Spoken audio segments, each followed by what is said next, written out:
The Shia-dominated Iraqi government tends to only offer aid to its Shia base. Refugees International, April 2008.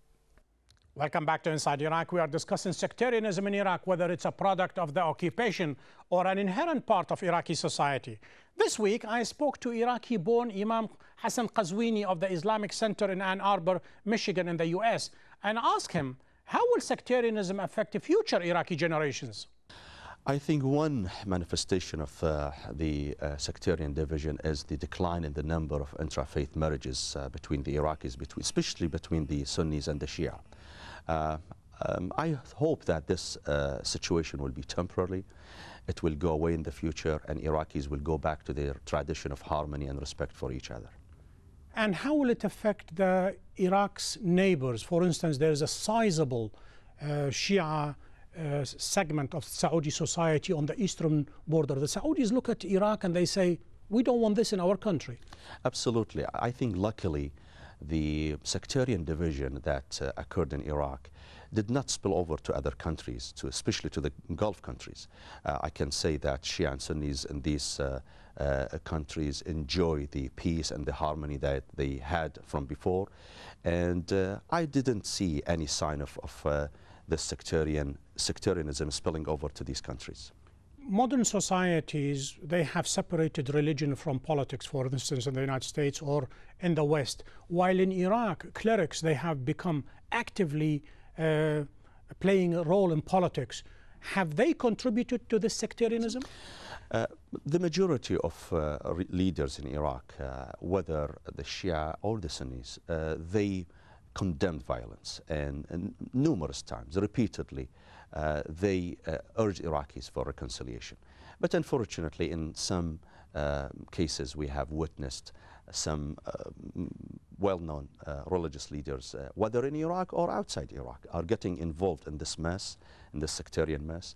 They have not played a positive role in bringing harmony between Iraqis, and unfortunately I believe they lost sight of their main responsibility. Welcome back to Inside Iraq. We are discussing what are the chances for the current efforts to put an end to sectarianism in Iraq with Adnan Al-Pachachi, Hamid Al-Bayati and Sabah Al-Mukhtar. Sabah Al-Mukhtar, many people say this sectarianism, the bacillus, has been planted during the governing councils. Others, they say it has started even beyond that when the opposition was in London. Absolutely. This idea of the division, this ethno-sectarian arrangement began when the Americans were planning in their various institutes in the 90s, planning for the overthrow of the regime, planning for the occupation of Iraq. They were relying on advisors who have been outside Iraq, all of them, and all of them were from one sect. One of the reasons why Dr. Pachachi was eventually welcomed with open arms, because he was probably the only Sunni who joined in. That is on the one hand. On the other hand, the Kurds have forced the whole exercise into this idea of the federation that now Abdulaziz al-Hakim is talking about, the Shiite federation. Dr. Hamid al-Bayati doesn't know what sectarianism we are talking about. I'm sure he knows that when you amalgamate militias, which are sectarian militias, into an army and put them in uniform, and you call them the army and the police, that is precisely what sectarianism is. When you divide the ministries and the posts between the various factions, that is sectarianism. And it doesn't have to be only Sunnis against Shias. Muqtada al-Sadr and Al-Maliki were together because they wanted Maliki to become prime minister, but now Maliki is accusing them of being criminals. He didn't come to power without Muqtada al-Sadr and the Mahdi army. This is the sectarianism which is based in Iraq now. And the problem we have is not with the present government. The problem we have with those people who are now pretending Let us listen to Hamid al-Bayati about this. And trying to set up these parties that trying to say they are either secular or they are not sectarian. Sabah Al-Mukhtar, hold on just a second. Only because they are sectarian. Let me get a response from Hamid al-Bayati. Go ahead, please. Well, I don't think Sabah Al-Mukhtar know the basic of politics. The opposition all over the history of Iraq since 50 years, they consist of the Kurds who are Sunnis. And the Shiite, since Sayyid Muhsin al-Hakim, the late Grand Ayatollah al-Najaf in 1960s, 1968, actually 40 years ago, he started fighting against Saddam regime and the Ba'ath regime at that time in 68. They were Shiite, Kurds and Sunnis. We have Sunni Arabs. Not only Adnan al-Pachachi is not the only one. Adnan al-Pachachi came late, like 1998 he came to London. I met him in London after Iraq Liberation Act. That was the first time he was involved in politics against Saddam. But there were Sunnis against Saddam regime, like Hisham al-Shawi. He was an ambassador who defected in 1993 to London. What Adnan al-Pachachi says, it is high time for us to clean up the Iraqi army, the police and the intelligence, because he's saying that they are based on sectarianism, and most of the chaos we are seeing is because of that. They take their orders based upon ethnocentric orders. Well, the army and the police force, for the first time in the modern history of Iraq, even during the regime in which Dr. Adnan al-Pachachi served, is consist of all the Iraqi components. I challenge everybody to go. Don't challenge everybody. Let us challenge Adnan al-Pachachi. Adnan al-Pachachi, go ahead. Regarding the security forces, it's obvious that there has been heavy infiltration of these forces by certain political groups and militias. The main thing really is to have an army and security organizations and forces that are loyal to the state and only the state. We cannot have divided loyalties. We must have forces that are dependable, that the people feel that they are protecting them, and this has not happened yet. That's a powerful accusation, Adnan al-Pachachi, and a big warning to the Iraqi politicians to heed the call before it's too late. Sabah al-Mukhtar, there were a couple of incidents when the governing council was established, when they wanted somebody from the far left, from the Communist Party. The story is being told that they made sure that person is of a specific ethnicity, a specific religious denomination. Also, when Aqil al-Hashimi was killed, they made sure that her replacement comes from a specific denomination.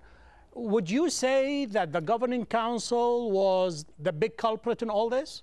The council, and I'm sure others who were members in it can tell, and the records of Bremer and indeed some of the other records have come to light.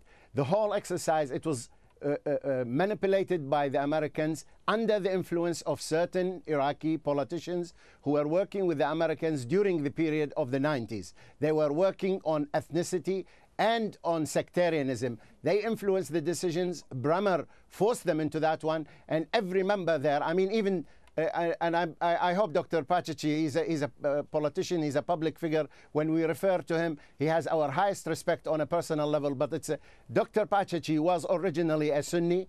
He converted into Shiism. Then he accepted to become a member on the Sunni ticket in the council. The whole exercise was a fix based on sectarian and ethnicity. That is the record as it shows now by both the memoirs of Bremer and the other documents. Let me stop you here, Sabah al-Mukhtar. I'll take 30 seconds each from Adnan al-Pachachi first. Go ahead, Adnan. Go ahead. This question of conversion, in fact, happened back in 1975, 76, because under the Sharia Sunni, I have only daughters, and the inheritance under the Sunni Sharia would be divided between the daughters and uncles or whatever. And a lot of people, a lot of Sunni prominent politicians and prominent figures, and I name some: Yasin al-Hashimi, Mahmoud Subhi al-Daftari, Sulaiman Fattah. All they had daughters, and they converted to. The explanation is well known, Adnan al-Pachachi. Just for that. Even Father al-Jamali, let me tell you something. He told me he became a Sunni because he wanted to have a marriage, a Muslim marriage with his wife, but the Shia judge said she has to convert to Islam first, and she refused. Thank you for the explanation, Adnan al-Pachachi. We are reaching the end of this show. He was able to marry. I mean, this is. I'm afraid it's not a very respectable accusation, and Sabah Al-Mukhtar should withdraw it immediately. I'll take a final response from Hamid Al-Bayati about the theme of this program. Will Al-Maliki heed the calls by Al-Pachachi and other politicians and other broad civic society and tribal leaders that it is time to put an end to sectarianism? Or are you going to tell me this government is not sectarian? Go ahead, please. Well, let me say something. This government is based on elections, and there will be an elections, and according to the elections, it was political groups, it wasn't sectarian basis.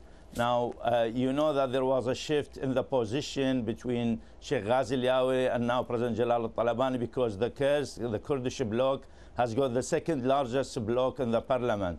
So the first largest group in the parliament will have the highest post in the next election. So whoever win, he welcome to have the election regardless of the sect. We shall wait until the next election, which is going to be in about 2 years. Hamid Al-Bayati from New York, Sabah Al-Mukhtar from London, Adnan Al-Pachachi from Abu Dhabi. Gentlemen, thank you for being guests on Inside Iraq. To access the show and to send us your comments, please go to aljazeera.net/English.